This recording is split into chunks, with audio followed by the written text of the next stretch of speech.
Sí, recibimos, como habíamos dicho, al señor Alberto Tejada, que es por una parte un médico, por otra parte ha sido político, ministro de Salud y alcalde, y además, eso sí es verdaderamente único en nuestra clase política, árbitro de fútbol. Luego le vamos a preguntar cuál de esas actividades es más difícil, pero por lo pronto lo que queremos es que nos dé su opinión sobre esta disposición nueva, la de hacer obligatoria las 3 dosis para todos los mayores de 50 años a partir del 23 de enero para quienes quieran entrar a centros comerciales y otros lugares cerrados. Doctor Tejada, muy buenos días y bienvenido a RPP. Muy buenos días, Fernando. Es un placer conectarnos nuevamente y agradecidos por esta oportunidad. Sin duda, la medida genera controversia, pero hay que aceptarla como gestos y acciones para ir tratando de proteger mejor a nuestra comunidad. Yo, por ejemplo, acabo de escuchar con satisfacción la noticia que acaba de dar Carlos hace un momento de la RENIEC, que extiende, por ejemplo, el plazo de vigencia de los DNIs, porque yo aquí en San Borja tengo un problema con RENIEC, porque la gente está aglomerada en el establecimiento sin posibilidades de atenderse oportunamente para ejercer derechos, y evidentemente las medidas sanitarias por un lado son súper exigentes y por otro lado nosotros mismos las complicamos, ¿no? Al tener los lugares públicos inadecuados para la atención al público, en lugar de extender los horarios y generar espacios abiertos que claramente han demostrado su eficacia en el control de la enfermedad, porque la visión de esta enfermedad no debe estar enfocada solo en vacunación, que por supuesto es tremendamente importante, sino sobre todo en conductas sociales, en una visión de determinantes sociales, que es donde creo que se ha hecho muy poco, y de acceso a servicios donde prácticamente se hace nada más allá que la vacunación, ¿no? Sí, Carlos. Doctor Tejada, ¿cómo está? Buenos días. ¿Cómo está, Carlos? Buenos días. Otra de las medidas dictadas por el gobierno ha sido en Lima y Callao solamente la reducción de el tiempo de aislamiento o cuarentena de 14 a 10 días. ¿Usted considera que existe el sustento científico, sobre todo, sólido para justificar una medida de esta naturaleza? Sí, en realidad en el mundo el Omicron tiene ya alguna experiencia vivida, ¿no? Desde que esto parte en Sudáfrica, en Europa y en los Estados Unidos. De hecho, la enfermedad no tiene la misma tasa de letalidad que las otras variables, lo cual hace que la recuperación de muchos pacientes sea mucho más rápida y obviamente el agravamiento y es mucho menor. Pero eso, por supuesto, no debe generarnos mayor confianza, porque definitivamente el índice de transmisibilidad del virus es tremenda, ¿no? Es realmente muy alta, y tenemos que hacer todo el esfuerzo posible para que las conductas de contención también no involucren a nuestros trabajadores, porque los servicios públicos tienen que continuar haciéndose, y todo el mundo, todo el aparato económico tiene que reactivarse, pero de manera creativa y sobre todo protegiendo a la transmisibilidad que es a veces tan alta. Doctor, ¿debió hacerse o debió dictarse esta medida para todo el país? ¿A qué se refiere con todo el país? Me refiero a que en el tema de la reducción de los días de cuarentena o de aislamiento se estableció inicialmente para Lima y Callao. Yo hablo acerca de la rapidez en los contagios que se está observando en todo el país. A eso iba mi pregunta. Creo que tenemos que pensar en un Perú como una sola medida, como una sola... O sea, de hecho que los lugares urbanos, los lugares donde realmente existe mayor aglomeración, están siendo más vulnerados, pero tenemos que pensar en medidas nacionales, porque el virus se contagia de la manera más inocente el día de hoy. No puede ser que en algunos lugares se extremen medidas y en otros se flexibilicen demasiado. O sea, a veces hay gente que es muy cuidadosa, pero tan solo tiene la visita de alguien que está en la calle y el virus entra inmediatamente a la casa, ¿no? O sea, es muy difícil el control en estos momentos, donde tenemos que apelar a la responsabilidad ciudadana y sobre todo a políticas públicas de espacios abiertos, porque la economía también tiene que reactivarse, pero de manera muy creativa, apelando casualmente a medidas territoriales, a medidas de conductas humanas. Pareciera que solamente estamos enfocados en vacunación, lo cual es un acierto, porque tenemos que llegar a niveles altos de vacunación y de protección, sobre todo los más vulnerables. Pero la conducta de los seres humanos es tremendamente importante para que este virus no se disemine, porque no podemos evitar el contagio, es lo que está muy claro. O sea, con 3 vacunas inclusive, aún así uno puede tener una infección por Omicron, pero se va a proteger mejor. O sea, el mensaje debe quedar claro, pero igual proteger, porque si no se hace una cadena ilimitada de contagios que finalmente termina atentando contra la propia reactivación que nosotros pretendemos hacer. Doctor, cuéntenos usted, para recibir a sus clientes, en los casos de las consultas presenciales, ¿qué medidas toma para, sabiendo que recibe eventualmente a un cliente infectado, protegerse usted? Porque lamentablemente hemos visto el caso de numerosísimos médicos y personal sanitario que se ha infectado. Entre ellos hay más de 550 muertos que han fallecido. Explíquenos, por favor, qué se ha aprendido respecto del cuidado cuando un médico tiene forzosamente que recibir a alguien infectado. Yo particularmente le cuento mi experiencia. Yo atiendo pacientes y los atiendo con puertas abiertas y con ventanas abiertas, ¿no? Yo creo que el aspecto de ventilación podemos hacerlo desde el punto de vista doméstico inclusive. Yo en mi casa he trasladado del comedor de mi casa hacia el patio posterior. O sea, desayuno, almuerzo y cena durante todo el invierno y ahora con mayor razón en el verano, en un lugar abierto, el único que tenía en mi casa, donde prácticamente hemos hecho el lugar de merienda permanente, por si acaso alguien de la familia tenga el virus o nos los traiga a la calle. Cuando yo atiendo la consulta también, de hecho, trato de abrir ventanas. En la propia municipalidad hemos abierto ventanas por todo lugar donde realmente había la posibilidad, porque la sensación de estar con el aire acondicionado, por ejemplo, ahorita en esta época del verano, es un contrasentido, porque nos encerramos y el aire tiene muy poca circulación. Aparte del uso de la mascarilla, que sin duda sí genera una protección a la persona que realmente puede estar en contacto con un paciente positivo, que puede ser asintomático en este caso, o que puede traer el virus sin que uno no lo considera factor de riesgo, ¿no? Hay otro tema, doctor, que es un anuncio importante, que es la reducción del tiempo de la cuarentena. Estábamos acostumbrados a que sea de 14 días, no sé, quizá inspirados en la idea de los 40 días que dio lugar a la palabra cuarentena, ¿no? Pero era 14, y ahora se ha pasado a 10 días. ¿A usted le parece una decisión razonable?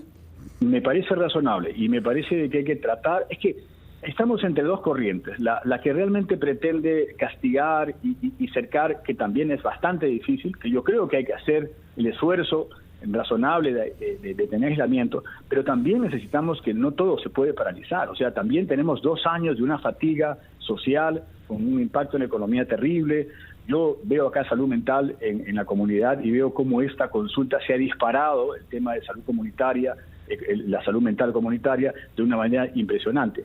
Pero sí creo que en la recuperación, sobre todo en los asintomáticos, acá estamos tratando, por ejemplo, cuando el paciente sale positivo, de hacer una prueba antigénica para que él se pueda reincorporar. O sea, si de pronto han pasado 7 días y el paciente ya está negativo, en realidad puede incorporarse rápidamente a sus actividades, porque eso lo estamos viendo también en los Estados Unidos y en Europa, donde la gente se está incorporando a su labor más prontamente, ¿no? De acuerdo. Permítanos, por favor, ir a una breve pausa. Yo le ruego que nos acompañe durante ella, en que los anunciantes de RPP se expresarán, y retomamos nuestra conversación con usted, señor Alberto Tejada, exministro de Salud, alcalde de San Borja.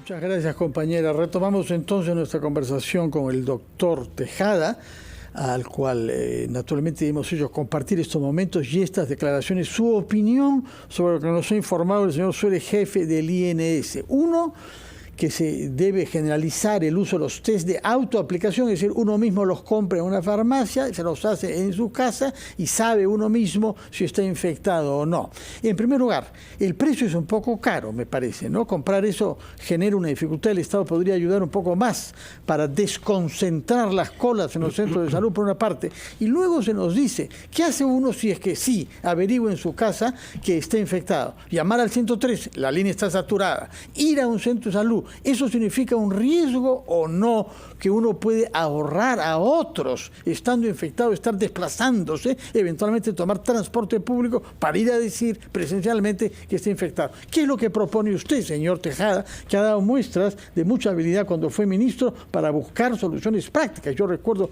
particularmente lo del servicio de emergencia, pero otras cosas. Díganos qué es lo que le parece razonable hacer en estas circunstancias. Con el respeto del caso y escuchando con atención la noticia, yo creo que al Estado, nosotros hemos estado desde el comienzo de la pandemia aquí atendiendo, tratando de dar respuesta a la ciudadanía, generando un observatorio. Descubrimos, por ejemplo, que la calidad de información y la veracidad de la información tenía grandes problemas desde el Estado y cómo podíamos asumir una responsabilidad de cara a la ciudadanía. Y desde ese tiempo hasta ahora, lamentablemente, el cambio de autoridades, una tras otra, ha traído el mismo vicio. No se trabaja en equipo, no se aprovecha la contingencia territorial para tratar de estar más cerca al acceso a servicios y a situaciones tan sencillas como esta. Seguimos todavía contratando servidores de salud circunstancialmente para atender los incendios. Y realmente ahora, por ejemplo, las largas colas que tenemos para el testeo son una fuente de contagio, peor remedio que la enfermedad. Efectivamente, se ha tenido que ceder con las pruebas compradas de manera particular, pero otra vez nos enfrascamos en los registros. ¿Cómo podemos registrar de manera responsable que yo estoy infectado y poder validar eso de manera sensata? No tenemos capacidad instalada de carácter territorial. Hemos escuchado durante todos estos 2 años que hay que fortalecer el primer nivel de atención. Y poco o nada hemos hecho por ese estribillo de decir fortalecer. ¿Cómo lo van a fortalecer? No existe un modelo que realmente sea eficaz. Y de hecho, no solamente es COVID. Hoy estoy buscando una atención para un neurocirujano de un familiar porque no encuentra cómo operarse hace muchos meses en el Seguro Social. No encuentro tratamientos para el cáncer que se han disparado en tasas de agravamiento porque no encuentran acceso a servicios. Entonces yo creo que ahorita el modelo sanitario requiere una revisión urgente. Pero eso de pruebas rápidas, sí, es una posibilidad que uno puede hacerse un autotest y hay que ver los mecanismos de registro, un poco lo que va a pasar, me imagino, con las vacunas, los que tienen vacunas en el exterior, que se puedan incorporar dentro de una data para poder responsablemente tener información. Porque el problema que tenemos aquí en el Perú, no solamente en salud, sino en muchos otros ministerios, es que la información no es veraz, no es real. La tasa de anemia que se reporta no es la realidad. Nosotros lo hemos comprobado, por ejemplo, ahora durante la cuarentena. Se maneja un nivel de información que cuando usted los va a revisar en cuarentena no existen. O los errores de la data podrían superar el 50%. Entonces, si nosotros no llegamos a la población realmente vulnerable o sensible, simplemente si no hay información, no hay estrategia que aguante. Y si yo quiero seguir contratando cosas para ser efectista con actos, nunca voy a resolver el problema de fondo, que es el problema de accesos a servicios con cercanía, con calidad, como debe ser en un sistema sanitario donde la gente pueda, independientemente de su capitación, porque acá el problema no es dinero, el problema es gestión, cómo poder llegar a la ciudadanía con accesos a servicios.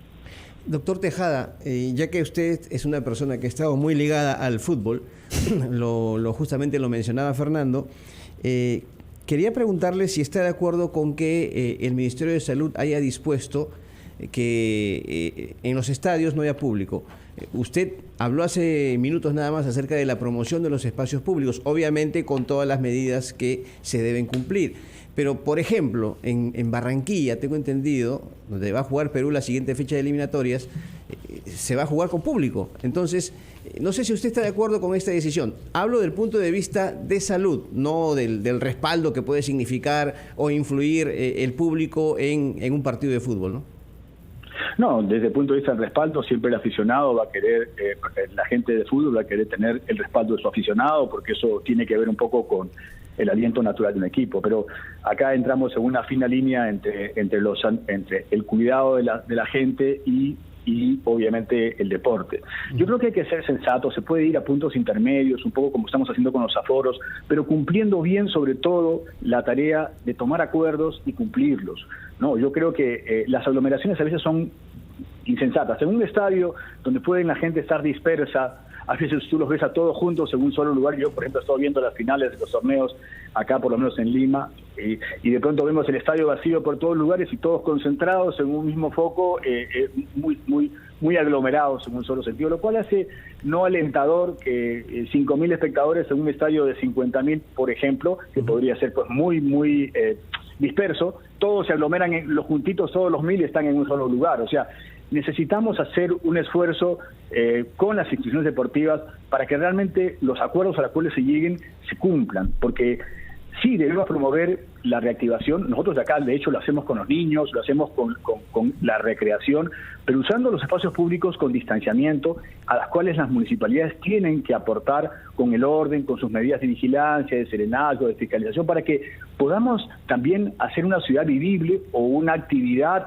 social como la que es el deporte vivible. Se puede hacer deporte, de hecho se puede hacer carreras y bicicletas y fútbol, pero siempre y cuando tengamos el distanciamiento del caso. Si buscamos otra aglomeración y el show, va a ser un poco difícil compatibilizar ambos intereses. No puedo dejar de preguntarle también sobre el tema político, señor doctor Tejada. Hace poco se conoció una encuesta de intención de voto a la alcaldía de Lima y usted figura entre los 5 primeros lugares. ¿Tiene usted alguna aspiración electoral en esta contienda que va a haber a nivel municipal y regional en este año?